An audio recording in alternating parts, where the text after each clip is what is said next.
Seigneur Jésus, bon pasteur, venu chercher la brebis égarée, Kyrie eleison, Kyrie eleison.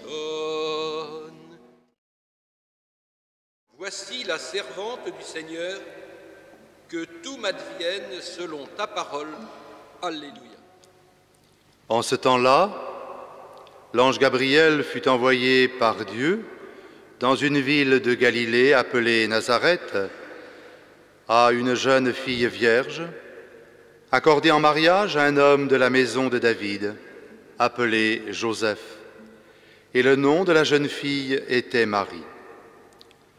L'ange entra chez elle et dit : « Je te salue, comblée de grâce, le Seigneur est avec toi. » À cette parole, elle fut toute bouleversée et elle se demandait ce que pouvait signifier cette salutation. L'ange lui dit alors : « Sois sans crainte, Marie, car tu as trouvé grâce auprès de Dieu. Voici que tu vas concevoir et enfanter un fils, tu lui donneras le nom de Jésus, il sera grand, il sera appelé Fils du Très-Haut. Le Seigneur Dieu lui donnera le trône de David, son père. Il régnera pour toujours sur la maison de Jacob, et son règne n'aura pas de fin. » Marie dit à l'ange : « Comment cela va-t-il se faire, puisque je ne connais pas d'homme ?» L'ange lui répondit : « L'Esprit Saint viendra sur toi, et la puissance du Très-Haut te prendra sous son ombre. C'est pourquoi celui qui va naître sera saint, il sera appelé Fils de Dieu. Or voici que, dans sa vieillesse, Élisabeth, ta parente, a conçu elle aussi un fils. Elle en est à son 6e mois, alors qu'on l'appelait la femme stérile, car rien n'est impossible à Dieu. Marie dit alors : « Voici la servante du Seigneur, que tout m'advienne selon ta parole. » Alors l'ange la quitta.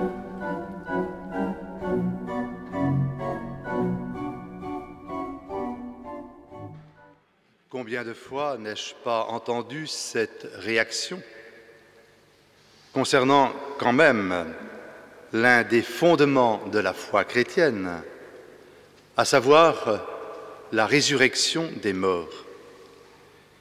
Personne n'est revenu nous dire comment cela se passait de l'autre côté, sous-entendu après la mort. Au fond, c'est la première réaction de l'apôtre Thomas qui demande à voir pour croire, comme si voir allait permettre de faire l'économie de la démarche de foi. Mais au fait, voir quoi? Des signes tangibles? Des preuves de l'existence de Dieu? Alors que jamais ce genre de preuve n'a permis à quelqu'un d'accéder à la foi. Mais plus profondément, est-ce que le domaine de l'exister relève seulement du visible? Jamais nous n'avons vu l'amour, et pourtant nous savons qu'il existe, parce que nous le voyons vivre. Jamais nous n'avons vu la liberté, et pourtant quelles énergies extraordinaires elle met en œuvre chez les peuples asservis, chez les personnes qui se sentent brimées, exploitées, méprisées. Au fond, c'est sans aucun doute ce qui est le plus essentiel qui ne se voit pas. C'est bien ce que nous révèle d'une manière remarquable l'Évangile que nous venons d'entendre. Mais d'abord, je veux mettre en contraste l'annonciation à Marie avec celle à Zacharie, rapportée quelques versets plus haut. Le prêtre Zacharie semble avoir oublié les Écritures où pourtant, à plusieurs reprises, Dieu intervient dans l'histoire de couples âgés, restés stériles. Ainsi, Abraham et Sarah accueillent Isaac dans leur grand âge. Samson naît lui aussi d'une femme stérile. Dans le livre d'Isaïe, alors que le Seigneur propose au roi Akaz de demander un signe, celui-ci refuse. Alors Dieu fait cette annonce: « Voici que la Vierge est enceinte, elle enfantera un fils qu'elle appellera Emmanuel, c'est-à-dire Dieu avec nous. » Face au message de l'ange, Zacharie met en doute la parole de Dieu et il demande un signe. Il en obtient un, mais probablement pas celui qu'il attendait. Il devient muet. Image étonnante, mais tellement juste. La non-confiance engendre l'enfermement sur soi, la non-communication. Dans le temple, la parole est en panne. Le prêtre officie et accomplit les gestes liturgiques, mais il n'a plus rien à dire. Au fond, c'est bien ce qui se passe lorsqu'on s'enferme dans le ritualisme, comme en font la règle certains chrétiens. Mais Marie est à l'exact opposé de cette attitude. Elle ne doute pas, elle ne demande pas de signe, seulement une précision. Comment cela va-t-il se faire? Et cette précision, elle l'obtient. L'enfant qui naîtra sera saint. Là, tout est dit, tout est annoncé.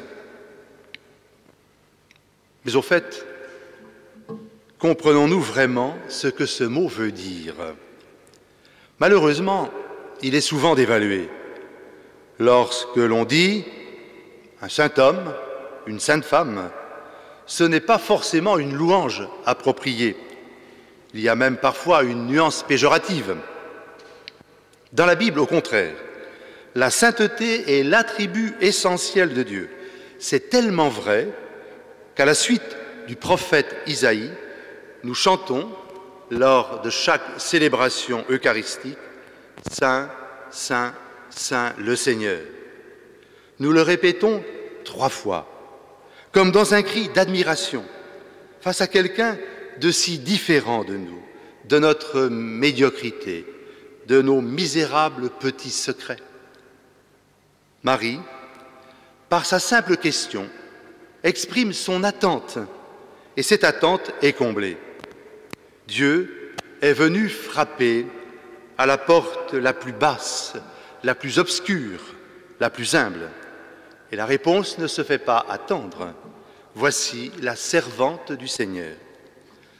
Comme le dit remarquablement saint Léon le Grand dans un sermon de Noël, Jésus-Christ, le Fils de Dieu, pénètre dans les bas-fonds de ce monde. Ce qui veut dire que l'infini fait connaissance charnelle avec l'infime. Devant cela, nous ne pouvons rester les bras ballants, comme nous le serions face à une annonce inouïe, inattendue. À l'exemple de Marie, nous sommes invités au consentement, que tout advienne selon ta parole. Mais n'allons pas nous imaginer un petit oui bien tranquille, un petit oui qui nous laisserait sur place. Regardez ce qui se passe pour Marie. Elle aussi va faire l'expérience de David, rapportée à l'instant dans le livre de Samuel. David voulait honorer Dieu en lui bâtissant un temple plus beau que son propre palais de cèdre à Jérusalem. L'intention est quand même plutôt louable, au moins à première vue, mais ce n'est pas la vue de Dieu qui voit beaucoup plus loin. Dieu nous surprend toujours Nous en avons tous fait l'expérience. Un projet qui nous tenait à cœur ne se réalise pas. Et la tentation, bien sûr, serait de râler. Il faut du temps, parfois bien du temps, pour accepter qu'il était préférable que ce projet ne se réalise pas. Heureusement, nous ne pouvons jamais enfermer Dieu dans nos plans. Il échappe à nos prises. Il défie notre imagination. La maison de Dieu ne sera pas celle prévue par David, mais plutôt celle que Dieu prépare à David quand il lui promet, par le prophète Nathan, « Ta maison et ta royauté subsisteront toujours devant moi. » Cette demeure éternelle, le mystère qui est maintenant révélé, comme nous l'a dit saint Paul, c'est que tout homme est rendu capable d'accueillir la parole de Dieu afin de collaborer à la naissance de Dieu en lui. Notre vocation, à chacune, à chacun de nous, c'est d'accepter de nous laisser habiter par le Verbe de Dieu, de consentir à devenir sa maison. Ce qui suppose que nous entrions dans cette attitude que pourtant l'on aime guère spontanément, l'obéissance.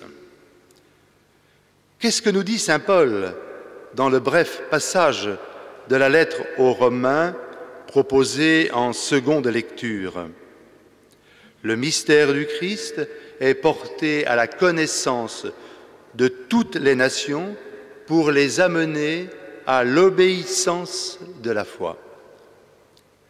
Dans la Bible, le mot « obéissance » signifie confiance. Derrière le mot français, il y a le verbe « écouter », prêter attention. Obéir, c'est écouter avec amour, parce que l'on vit dans la confiance. Soyons réalistes. Il y a entre Dieu et l'homme un abîme incommensurable. Heureusement d'ailleurs, parce que Dieu ne serait pas grand-chose. Mais pour franchir cet abîme, il y a comme un pont qui ne demande qu'à être franchi. Du côté de Dieu, la pile qui le soutient, c'est la miséricorde. Du côté de l'homme, la pile d'appui qui permet à Dieu de nous rejoindre s'appelle la confiance. D'ailleurs, ce qui vaut pour la relation entre Dieu et l'homme vaut aussi pour la relation d'homme à homme, de femme à homme, le pardon et la confiance. Alors, tombent les barrières. Le premier oui prononcé, certes, en appelle beaucoup d'autres, pas forcément faciles, mais de oui en oui s'écrit le chemin de la vie, de la vraie vie. Qu'est-ce qui donne du goût à la vie? Sinon, les déplacements à opérer, les défis à relever, les initiatives à développer. Par son oui, Marie nous ouvre la route, cette route qui lui vaut de s'entendre dire par Élisabeth, sa cousine, « Bienheureuse celle qui a cru ». Cette route est exigeante, mais elle est la route du bonheur et de la joie. Amen. Que nos soupirs soient entendus, les biens que nous avons perdus ne nous seront-ils pas rendus? Voyez couler nos larmes, grand Dieu, si vous nous pardonnez, nous n'aurons plus d'alarme. Venez, venez, venez, pour nous livrer la guerre. Tous les enfers sont déchaînés, descendent